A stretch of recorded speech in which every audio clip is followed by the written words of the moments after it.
Bacteria, fungus, protozoa और virus का कोई एविडेंस नहीं है।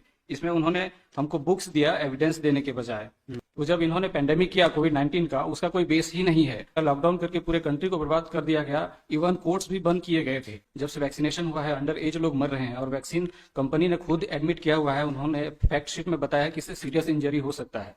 तो इनके पास अगर एविडेंस नहीं है तो पब्लिक को क्यों परेशान किया गया था? और अभी भी children are dying due to vaccination. मेरे पास बहुत सारे रिकॉर्ड्स हैं उसके। सर, हमने पिछले 4 साल से रिस्पोंडेंट से एग्जिस्टेंस ऑफ वायरस और एटियोलॉजी पर क्वेश्चन किया था। तो डियर, ये सब आप जो प्रेयर किए हो, क्या ये सब डिजीज कैसे उत्पन्न हो रही है? जी सर, हमने आप करते क्या हो? सर, अभी तो मैं खेती कर रहा हूँ, पर मैंने 5 साल मेडिकल माइक्रोबायोलॉजी में कुछ एमएससी किया है, बीएससी भी किया हुआ है। अच्छा। और जब इनसे हमने क्वेश्चन किया कि एग्जिस्टेंस ऑफ वायरस का एविडेंस दो और मेडिकल माइक्रोबायोलॉजी का एविडेंस दीजिए, तो इन्होंने एडमिट किया हुआ है कि हमारे पास एविडेंस नहीं है, क्योंकि ये माइक्रोबायोलॉजी का मैटर है। तो लैब में परफॉर्म करने के लिए भी हमने कहा, पर परफॉर्म भी नहीं किया है। तो they are admitting many times sir. Kindly see page number 138। इसमें बैक्टीरिया पर क्वेश्चन किया था, पर 138 पेज में आप देखिए कि इनके पास कोई इंफॉर्मेशन अवेलेबल नहीं है। नेक्स्ट पेज 139 में हमने एग्जिस्टेंस ऑफ वायरस पर क्वेश्चन किया था, जैसे कि मेडिकल माइक्रोबायोलॉजी जो क्लेम करता है, सेम हमने क्वेश्चन किया था इन्हीं के क्लेम के अकॉर्डिंग। तो पेज नंबर 140 में इन्होंने एडमिट किया है कि इनके पास कोई एविडेंस नहीं है। तो जो अब तक जो 200 साल से जो वायरस और पेंडेमिक का जो ये प्रोपगेशन चल रहा है, इनके पास अगर कोई एविडेंस नहीं है तो इसको प्लीज क्लोज किया जाए। और they are admitting many times. Kindly see page number 129 129। इसमें भी हमने क्वेश्चन किया था, तो इनके पास बैक्टीरिया, फंगस, प्रोटोजोआ और वायरस का कोई एविडेंस नहीं है। इसमें उन्होंने हमको बुक्स दिया एविडेंस देने के बजाय। तो बुक्स जो है वो एविडेंस नहीं है। पेज नंबर 130 में देखिए, इसमें लिखा हुआ है the information requested regarding bacteria, fungus, virus, protozoa and prions is not available with ICMR। तो जब इन्होंने पेंडेमिक किया कोविड-19 का, उसका कोई बेस ही नहीं है। तो फिर इतना बड़ा पेंडेमिक क्यों किया? लॉकडाउन करके पूरे कंट्री को बर्बाद कर दिया गया। इवन कोर्ट्स भी बंद किए गए थे। और जिसका बेस ही नहीं था, वो वायरस का ही एग्जिस्टेंस कंसर्न रेस्पोंडेंट के पास नहीं है, तो फिर इसको क्यों चलाया जा रहा है? Please kindly see page number 136। एक second sir, but people are dying due to vaccination. जब से वैक्सीनेशन हुआ है, अंडर एज लोग मर रहे हैं और वैक्सीन कंपनी ने खुद एडमिट किया हुआ है। उन्होंने फैक्ट शीट में बताया कि इससे सीरियस इंजरी हो सकता है।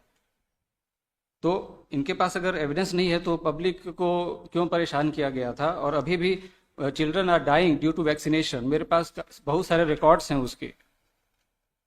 नहीं, आपने क्या इसमें डिटेल्स दिया है कि जो ये वैक्सीनेशन हुआ, मतलब आपका कहना है एक्चुअल में कोई इस तरह की डिजीज नहीं थी और इन्होंने वैक्सीनेशन दिया? इनका कहना है कि जर्म्स नाम की कोई चीज ही नहीं होती। जर्म्स नाम की, वायरोलॉजी नाम की कोई चीज ही नहीं होती। शुरू से आज तक चला रहा है। Kindly see prayer D my lord, last time page 26 prayer D. अच्छा, medical microbiology. On the other hand, are decreed to terminate alleged virology, immunology and medical microbiology और जर्म थ्योरी ऑफ डिसीज। बोलते हैं germ theory of disease कुछ होता ही नहीं है, इनका कहना है। सालों कोई एक्सपर्ट तो है नहीं आप ये कैसे फ्रॉम दिस कोर्ट की आप ये कोई एक्सपर्ट तो है नहीं डियर कि एक्सपर्ट बॉडी हो कोई? और नहीं सर, हमारे पास तो सिर्फ आपका एक कोई स्टडी अपना है जो कर रहे हैं आप?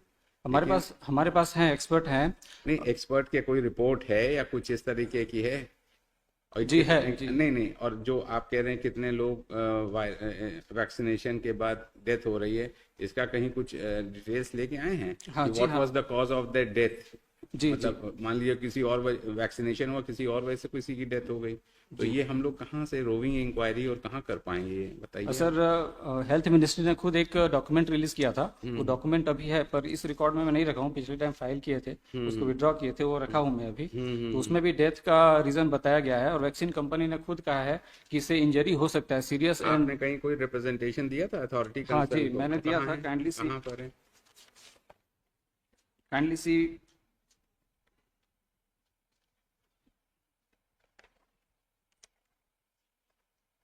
Page page number 116 116 of P14। तो ये जो 117 पे दिया आपने ना, जी जो रिप्रेजेंटेशंस हैं आपके, तो ये रिप्रेजेंटेशंस में आपके क्या हुआ?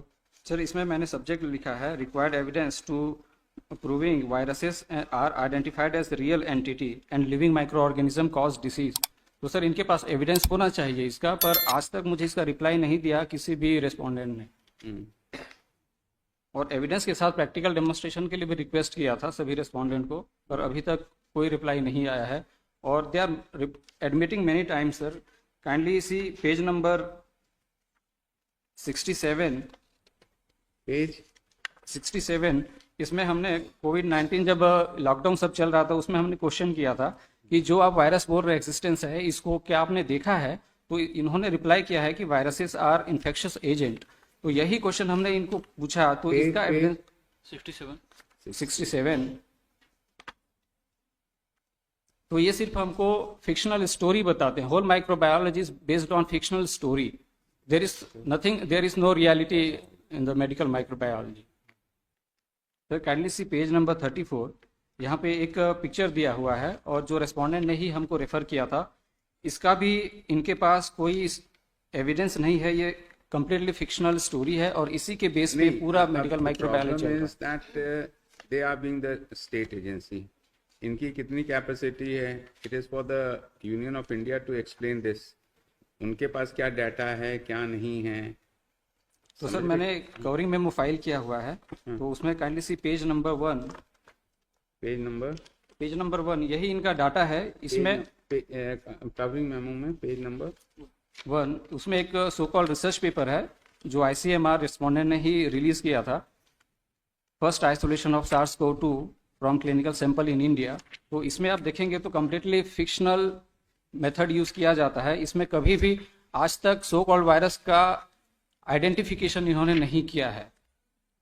तो इस पर भी हमने क्वेश्चन किया था। ये जो पेज नंबर 1 है ये सेल कल्चर पर बेस्ड है और इसी के रिगार्डिंग हमने क्वेश्चन किया था। Kindly see page number 94। तो इसमें हमने सेल कल्चर पर क्वेश्चन किया था, तो बोल रहे हैं कि हमारे पास इसका भी कोई एविडेंस नहीं है। ये एक बेसिक कॉन्सेप्ट है जो कि बुक्स में अवेलेबल है। हमको बुक्स नहीं चाहिए था, एविडेंस चाहिए, और अभी तक कोई एविडेंस हमको इन्होंने नहीं दिया हुआ है। तो अभी तक जो जर्म थ्योरी और जो वायरोलॉजी चल रहा है ये फिक्शनल स्टोरी पर ही चल रहा है।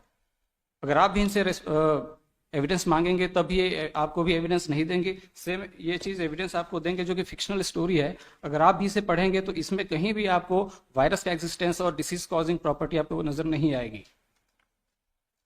तो इस पर जब हमने क्वेश्चन किया तो इसका भी इनके पास कोई एविडेंस नहीं है जो डेटा अभी आपने पूछा हुआ है। Kindly see page number